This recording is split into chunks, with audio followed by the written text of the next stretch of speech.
Salam les amis, comment vous allez? J'espère que tout va bien. Nous voilà de retour pour une nouvelle vidéo. Peut-être qu'il y aura des gens qui demanderont pourquoi ce titre qui dit doit-on aller vers le confinement total ou le port de masque obligatoire. Maintenant, chers amis, je vous dis que vous n'êtes pas sans savoir que la question la plus importante actuellement, du moment, c'est comment stopper ou bien arrêter le Covid-19. Maintenant, face à cette question, il y a deux solutions qui font face. L'une, c'est le confinement total, l'autre, c'est le port de masque obligatoire. Maintenant, pour pouvoir choisir parmi ces deux solutions, il va falloir leur évaluer par leur efficacité. Maintenant, pour les évaluer par leur efficacité, il va falloir regarder leurs avantages et leurs inconvénients, tout en prenant en compte les réalités de notre pays.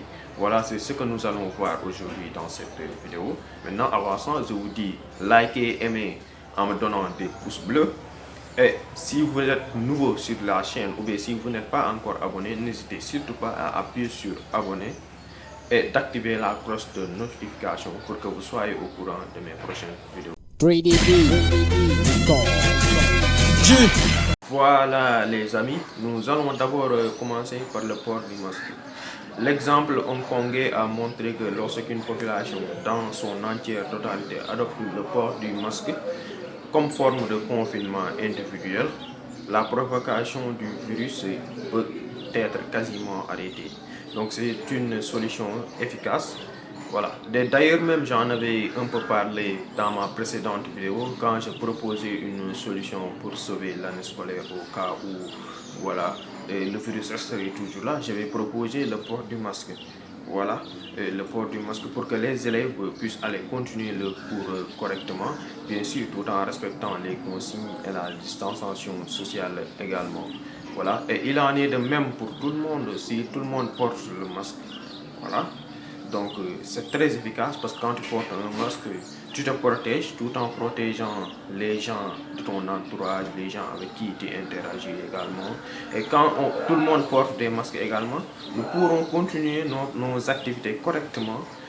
Je ne dirais pas que, voilà, que le virus n'aura pas d'impact sur l'économie de notre pays. Mais voilà, si tout le monde porte des masques et vont continuer leurs activités, voilà, ça va un peu atténuer les conséquences, voilà, sur l'économie de notre pays. Voilà.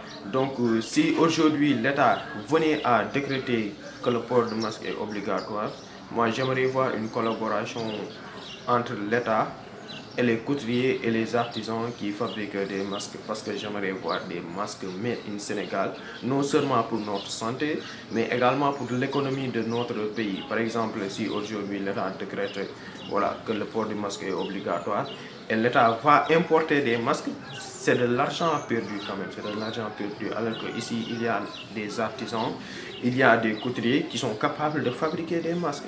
Donc j'aimerais bien voir une collaboration entre l'État et les couturiers, voilà, pour qu'ils puissent fabriquer, voilà, des masques made in Sénégal. Et ça sera une collaboration quand même gagnant-gagnant parce que l'État va y gagner, également les couturiers vont y gagner.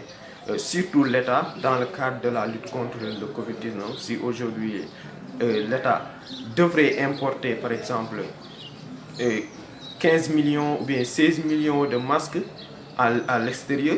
Aujourd'hui, si l'État, voilà, collabore avec ses couturiers et ses artisans pour qu'ils fabriquent ici ces 15 millions de masques ou bien ces 16 millions de masques dont l'État a besoin, voilà, il y aura au moins, l'État va un peu économiser de son argent qu'il devait et qui était destiné à l'importation de ces masques. Donc cet argent peut servir à un autre aspect de la lutte contre le Covid-19. Donc j'aimerais bien voir que l'État fasse une collaboration avec voilà, ses couturiers et ses artisans pour fabriquer des masques made in Sénégal.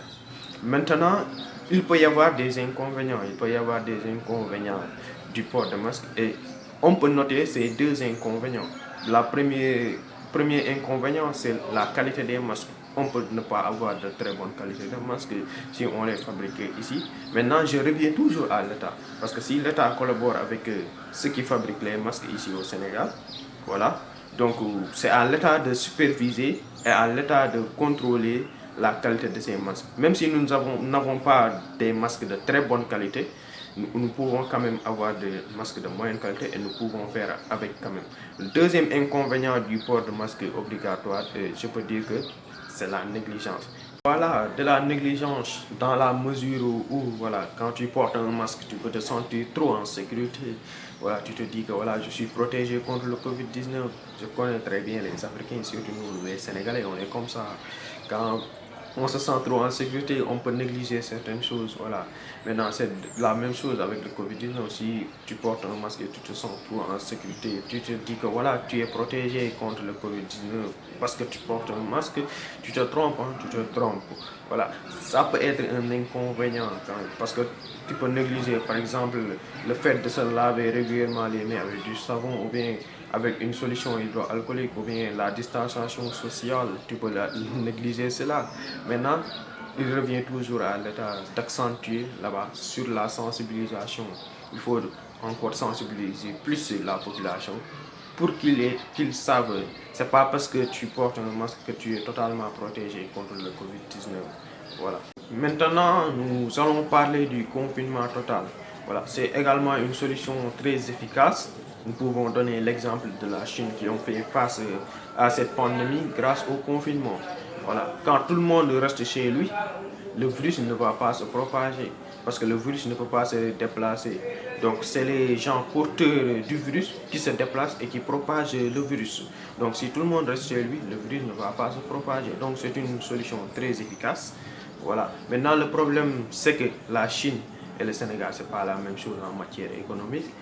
Et les réalités chinoises et les réalités sénégalaises également ne sont pas les mêmes. Vous n'êtes pas sans savoir qu'ici en Afrique de manière générale et ici au Sénégal en particulier, la plupart de la population vit de jour le jour. Donc si tu les obliges à se confiner, tu devras leur donner de quoi vivre durant ce temps de confinement. Alors que nous savons que l'État du Sénégal n'a pas ces moyens économiques de donner à toute sa population de quoi vivre durant le temps de confinement. Et on peut donner même un exemple de l'incapacité de l'État qui ne peut pas donner à tout le monde des aides alimentaires. Les aides alimentaires actuellement que l'État est en train de distribuer, ils ont d'énormes problèmes pour la distribution de ces aides alimentaires alors que c'est une sélection qu'ils ont fait. C'est une sélection d'1 million de ménages. Ils ont d'énormes problèmes pour que ces 1 million de ménages aient de quoi vivre correctement. Donc, si ils veulent confiner toute une population et leur donner de quoi vivre, ça sera un énorme problème. Donc, moi, je crois que la meilleure solution, c'est le port du masque. C'est le port du masque. Je ne sais pas vous ce que vous en pensez. Dites dans les commentaires d'après vous quelle est la meilleure solution. Jusque-là, je vous dis au revoir, à la prochaine pour de nouvelles vidéos.